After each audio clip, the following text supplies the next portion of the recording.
গোসলের সঠিক নিয়ম জানতে চাই। ফরজ গোসল এটা সঠিক নিয়ম হলো যে আপনার শরীরের কোনো জায়গা যদি নাপাক লেগে থাকে, রানে, শরীরের কোনো জায়গায়, অথবা আপনার কাপড়ে, যেটা পরনে কাপড় আছে সেখানে যদি নাপাক লাগে, ফরজ গোসল হয়েছে, তাহলে সেক্ষেত্রে 1 নম্বরের কাজ হলো গোসলখানায় গিয়ে, পুকুর ঘাটে গিয়ে, যেখানে গোসল করেন, যেখানে নাপাক লাগছে ভালো করে পানি দিয়ে ঢোলে আগে নাপাকটা দূর করে ফেলবেন।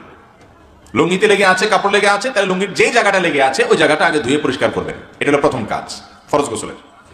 দ্বিতীয় কাজ হলো আপনি অজু করার মতো করে 2 হাতের কবজি আগে ভালো করে 3 বার ধুয়ে, 3 বার কুলি করে, নাকে পানি দিয়ে, মুখ 3 বার ধুয়ে, হাতের কোনোই পর্যন্ত 3 বার ধুয়ে, 3 বার করে দোনো হাত, এরপরে মাথা মাসাই করে একবার, কান মাসাই করে, এরপর আপনার শরীরে, মাথায়, ডান কাঁধে বাম কাঁধে আপনি পানি ঢালবেন।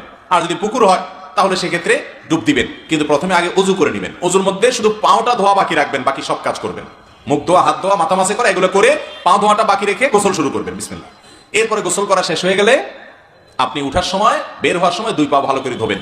আর কুলি যখন করবেন, ওই যে অজুর শুরুতে অজু করবেন, কুলি করবেন, ফরজ গোসলের কুলিতে গড়গড়া করবেন। সাধারণ কুলি করলে না, বরং কুলি করে একটু গলার ভিতরে নিয়ে গড়গড় করে গার্গেল করে তারপরে পানি ফেলে দিবেন। এইভাবে 3 বার কুলি করবেন, কারণ ফরজ গোসলে ভালো করে উত্তম রূপে কুলি করতে হয় এবং নাকে পানি দিতে হয়।